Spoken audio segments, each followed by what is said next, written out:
Welcome back, guys. Today we're going to be talking about passive transport. So our last video, we talked about the cell membrane, what it's made of. We're going to review that briefly here in just a second.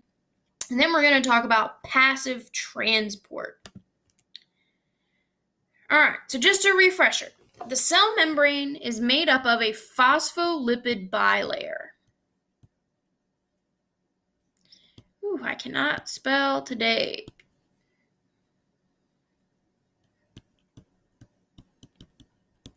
So it's made up of a phospholipid bilayer, meaning there are two layers of phospholipids. Very important characteristics of the cell membrane are that it is fluid, meaning that it can move around, it changes, and that is selectively permeable, meaning it decides what can come in and go out. Not everything can come in or go out. Only certain things are allowed in and out of the cell membrane. Another thing to remember is that your cells are constantly interacting with their environment. So they're constantly interacting with their environment, and that is going to help maintain homeostasis.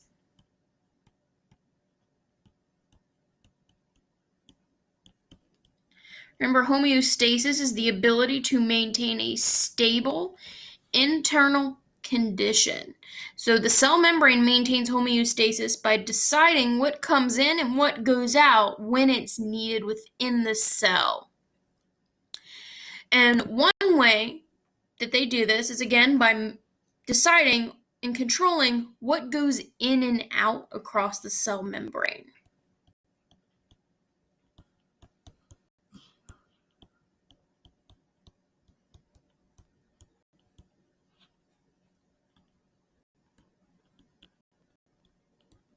So if the cell needs something, it will let it in, and if it doesn't, it won't.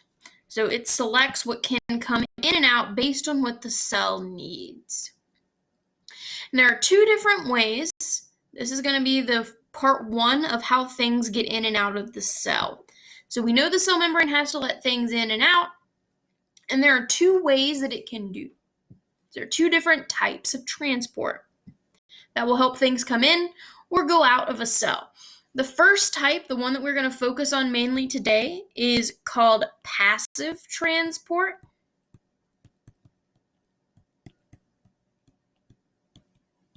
And the second type is called active transport. Essentially, there are several differences between them, but the main difference between the two is that passive transport does not require energy, whereas active transport does. So if you think about it, if you're this guy here on the inner tube, you're doing something passively, you're not using any energy. But if you're being active, you are using energy. So passive transport does not require energy. Active transport does. Today we're going to focus on passive, and next time we'll move into active transport. So passive transport, movement across the cell membrane that does not require the use of energy or ATP. So does not require the use of ATP. Energy, that is called passive transport.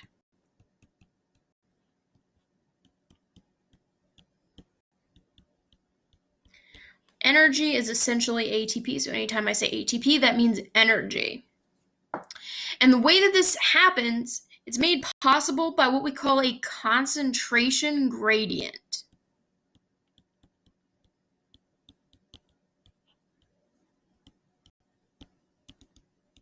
Now, you're probably asking, what the heck is a concentration gradient? Well, we're going to talk about that. So the concentration gradient is a difference in the concentration of one substance on two different sides of the membrane. So if we look here, there is a higher concentration here and a lower one here. Therefore, this is a concentration gradient. There is a difference in the concentration or amount of one substance across a space, and that is called a concentration gradient.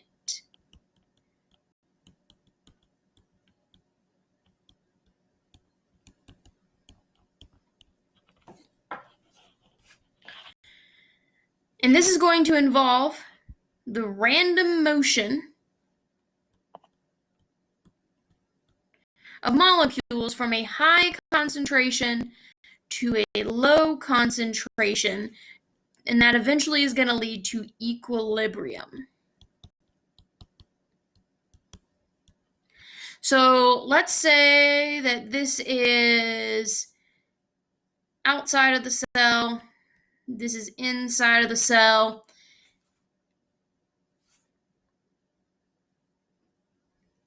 Outside of the cell, there are tons and tons and tons of this molecule, and inside there's not that much. Things don't want to be unequal in nature. They want to be even, they want to be equal or in equilibrium. So what's going to happen in order for these to become equal or reach equilibrium is for the things to go from where they're highly concentrated over to where they are less concentrated. So they move from high to low until they are equal. And that will lead to equilibrium. So this is a concentration gradient where there's a difference in the two sides.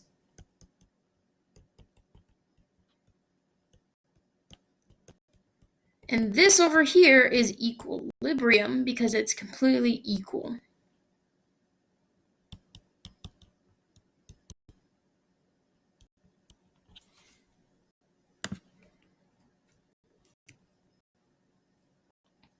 So it'll move from high to low until they're equal. There's going to be two types of passive transport we're going to talk about. The first is diffusion, and the second is facilitated diffusion. Facilitated diffusion means with help. So if you facilitate something, you help. So helped diffusion is going to use a transport protein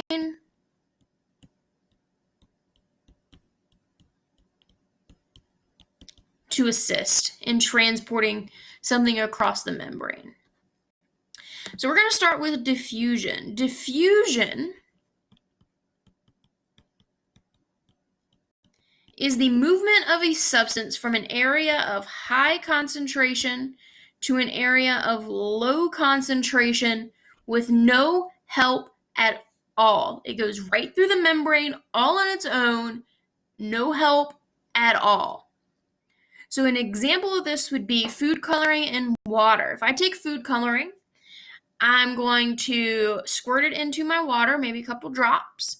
At first, it's going to be really concentrated in those couple drops, and eventually it's going to spread out and become even. And the whole thing will, like if my food coloring drops are blue, at first it's only going to have those few concentrated drops of blue, like you would see here, and then eventually it's going to spread out and the whole thing would be equally colored. Another example would be, let's say, diffusion of a scented candle. So if I lit a candle on one side of a room, at first only the people near the candle would be able to smell it, but over time it would spread out and the whole room would have the same equal scent of that one candle. So in a cell, the cell membrane is the boundary, and the molecules have to get in and out of it. So things that can typically get in are going to be things like food,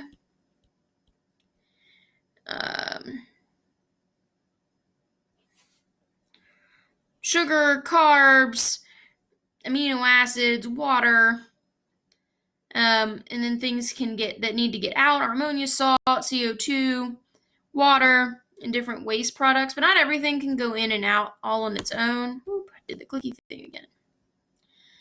The only thing that can go in and out all on its own through diffusion are going to be small, non-polar molecules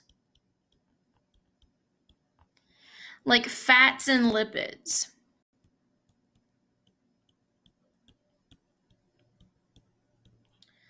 So fats and lipids can typically get through all on their own.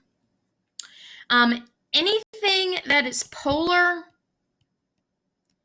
cannot go through. Ions cannot go through. And anything large cannot go through. So polar molecules cannot go through because, and it's the same reason for an ion, they cannot get through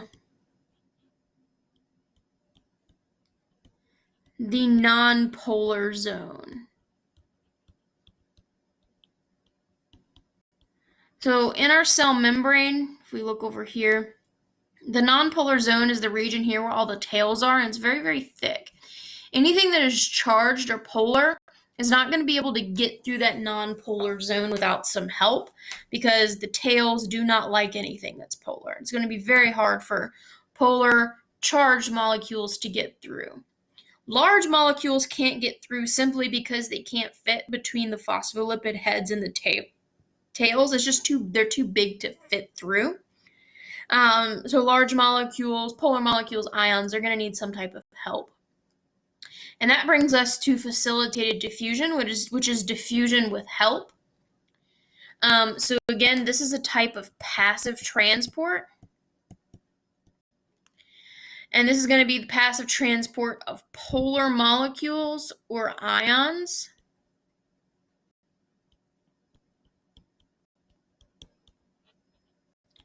Down their concentration gradient with the help of special transport proteins.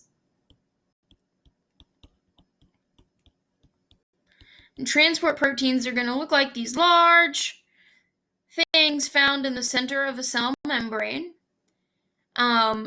They're just there to help. It's like an open channel. It gives a way for the molecule to be able to go through the phospholipid bilayer without actually having to come in contact with the hydrophobic zone. Again, this doesn't require energy, so it's just kind of like an open passageway where things can go in and out as they need to. And there are two types of these proteins that we're going to see. The first type of protein is called a channel protein. A channel protein just provides a corridor, kind of like a little tunnel, that's going to allow specific molecules to go through the membrane. So these open ones here, the ones that we're going to see with facilitated diffusion, are channel proteins. They're just open. If you think of channels in waterways, channels are where boats can kind of go through. The second type is called a carrier protein. Carrier proteins have to undergo a change in shape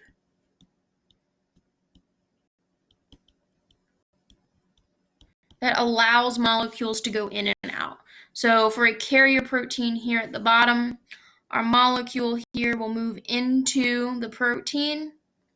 The protein changes shape before the molecule can exit. This type here with a carrier protein is going to be active transport, because that's going to require energy to change shape. With passive transport, we're just going to see channel proteins.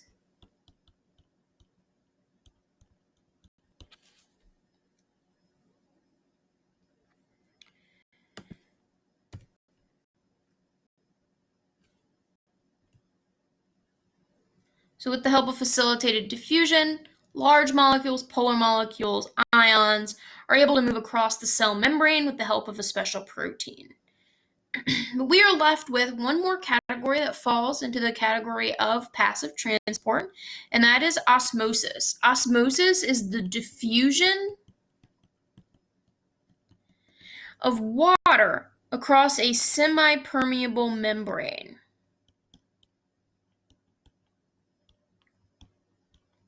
And because this is a passive transport, again, it's moving from high concentration to low concentration. And it is called osmosis.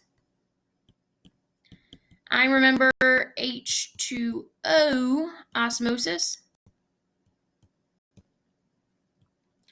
O for water, H2O osmosis. And this is very important because cells have to balance their uptake and loss of water in order to survive. So the ability to take on and let out water is very, very important for a cell. So if they need water, they have to get it in. If they need to get rid of it, they have to get it out, or else the cell could die.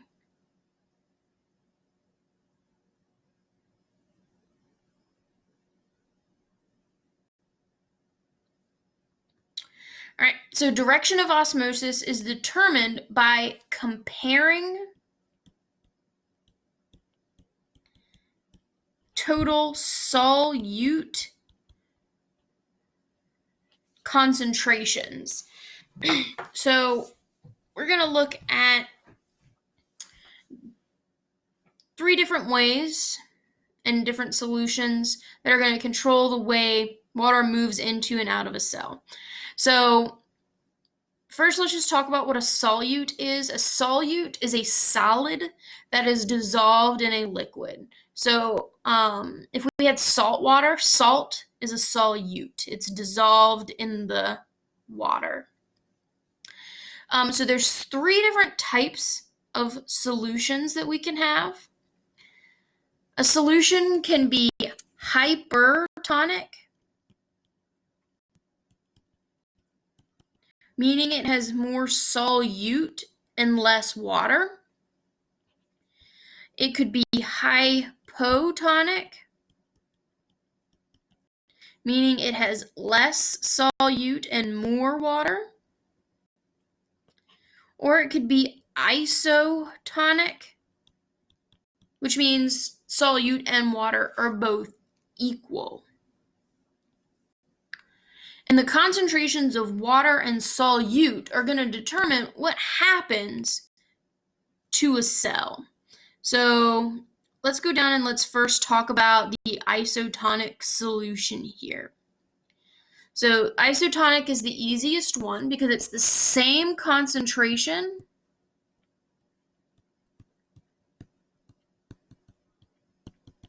of solute inside and outside of a cell. So everything on the inside and the outside is equal.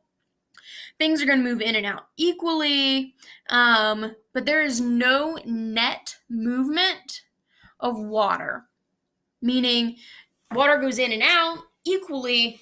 Water is not going to flow in or flow out,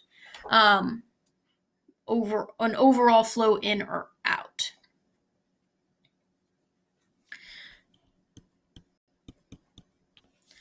So this is going to be the stable situation here.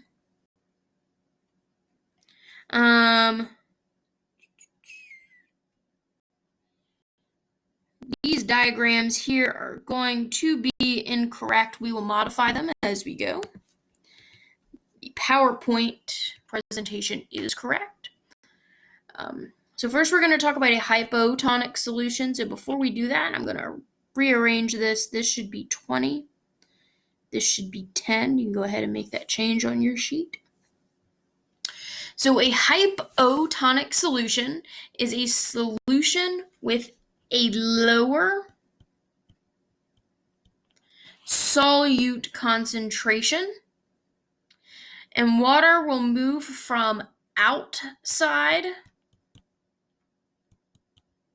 of the cell to inside of the cell. One way I remember this is because hypo rhymes with grow. So in this situation, the cell will grow. Hypo, grow. So animal cells can take in too much water sometimes and lyse or burst when they're in a hypotonic solution.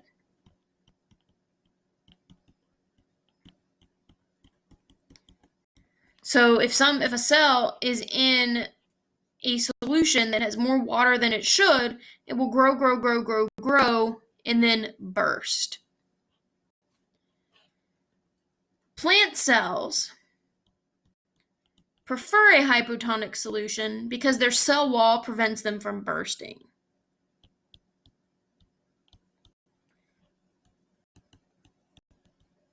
So while an animal cell can grow and burst, a plant cell can't, because a plant cell has a cell wall that prevents it from bursting. We'll have to look and draw out some of these at the end. So now we're going to look at a hypertonic solution. So a hypertonic solution is a solution with a higher solute concentration. Water is going to move from inside of the cell to the outside of the cell. The cell is going to shrink.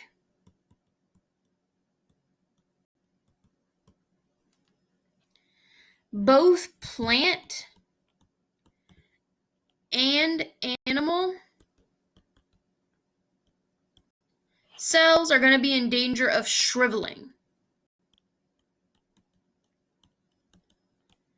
So one way that I remember this is hypertonic means like there's a lot of salt. Salt sucks.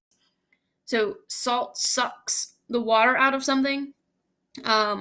So if you guys have ever like had slugs or something and you put salt on them, the salt sucks the water out of the slug, and that's what causes them to die. It's this balance that causes that to happen.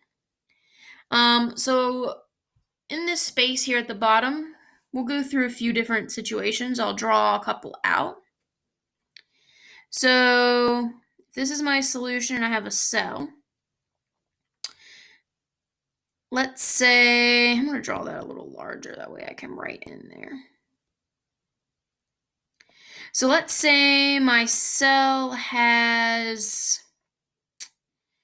0.2 salt and my outside has 0.5 salt. This solution here is going to be hypertonic because there's more salt outside. In this case, in a hypertonic solution, the cell will shrink. And the reason it is because there's more salt. That means there's less water. That means there's more water inside.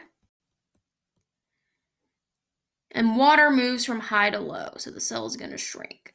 Salt sucked the water out of that cell. In the opposite situation, so if we flip that around, out here I have 0.1 salt. Inside I have 0.6 salt. There's going to be more water outside, less water inside. The water is going to move from high to low. This is a hypotonic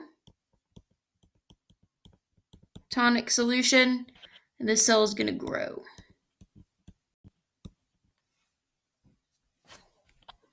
So this stuff is complicated. We'll have some practice with it. You can, when we're doing these, you can either look at the water on the inside and the outside, or the salt. If there's more salt outside, it's hypertonic. If there's less salt outside, it's hypotonic. And then you just have to remember hypo grow, hyper shrink, because salt sucks. All right, so there's going to be some practice on this on Canvas. So go ahead, pull up your practice.